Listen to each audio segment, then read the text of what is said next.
thinking about medicine this weekend, in particular animal spirit medicine. In fact, I've already posted a hawk video from an encounter this morning and now an Anna's hummingbird connection. I just had some musings that I thought I'd share with you guys. Enjoy. I had an internet friend recently ask me about my hummingbird food recipe. She was like, "You get so many birds, what's your recipe?" And I don't have anything special. Like, it's just simple syrup that everybody makes. So, I tell her this. She's like, "Yeah, that's what I use, and I don't get as many birds." And I think there's something else going on here. So I thought I'd just come on and share some observations. Ironically, you can hear an Anna's hummingbird chirping behind me in the background, and we'll probably zoom into frame here. He's been feeding this morning and been very showy.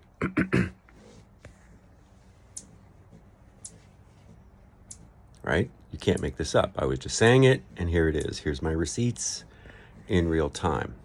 So this is my point that I'm trying to make. This bird here, it's not that I get a lot of birds, is that I think I'm getting the same bird repeatedly every day over the winter. So I have a unique situation here. As I told my friend,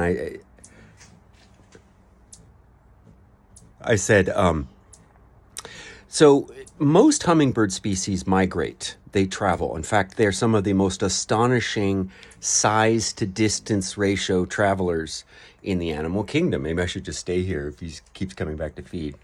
So what's cute is that in where I happen to live, there is a species, I think it's called the Anna's hummingbird, and it stays locally. It doesn't migrate. So most locations, especially if you're northern, your hummingbird population will literally disappear. They'll all go away for the winter, right? And then they'll come back. So this is, why you don't see them. You could put up any kind of syrup you want. They're not around to feed it. Whereas here, I actually have a population that stays all winter long. So their food supplies are tough. It's hard to find. They're very territorial animals. They just fiercely defend their little patch of ground. So I suspect what's happening is that I have trained a handful of local birds who live in this territory and who know precisely where all of their sources of winter food are, and they just make the rounds every day. So it's not special syrup. It's partly where I live, but then it's a long-term interaction with the birds of my surroundings. I've been here in this exact location for, I don't even remember, over a decade, maybe 12 years, and followed the same pattern. So I have a multi-generational relationship with these specific population of birds in my area. They know me, they come to me, and I have literally been sitting here with that thing bone dry and empty and had a hummingbird fly right in front of my face. Oh, shocking me, making me realize the feeder was empty. Literally coming down and saying, "Dude, fill the feeder."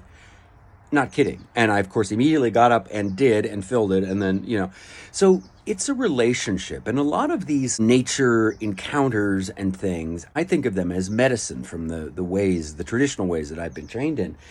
It just means a relationship. The song, "You Don't Send Me Flowers Anymore," if you don't cultivate a relationship, it fades. So part of this is understanding what relationships are available in your area. If the hummingbirds aren't around, you're limited. You can only have that season, but you can still do it seasonally because they have a generational memory. And so it's possible that you could train generations of hummingbirds to know where you are and to come back to you every year. That's definitely a possibility. Or in my situation, where I've cultivated this relationship. Now, I have this relationship with several different species in this area. They're all local to here. The foxes, the jackrabbit, the owl, the red-shouldered hawk, the Anna's hummingbird. These are beings that live here, and I see them all the time, encounter them all the time, so I have a medicine relationship with them. It's simply one of practicality and exchange. So not all relationships are available in all areas or to all people, and that shouldn't bother us, right? Medicine is this natural flow, and if you're engaging in a dialogue, and if it's a natural friendship, and if you're drawn to it, great, awesome, that's your medicine, go for it. And if you're not, and if it's not there, then maybe it isn't. Or maybe it's not available in your area, but you're so attracted to it and drawn to it, you're constantly studying it online and stuff. Well, then that's your medicine in a different sense, right? A virtual sort of experience. Anyway, just some ramblings this morning in the presence of my well-trained and well-fed Anna's hummingbird. Ciao.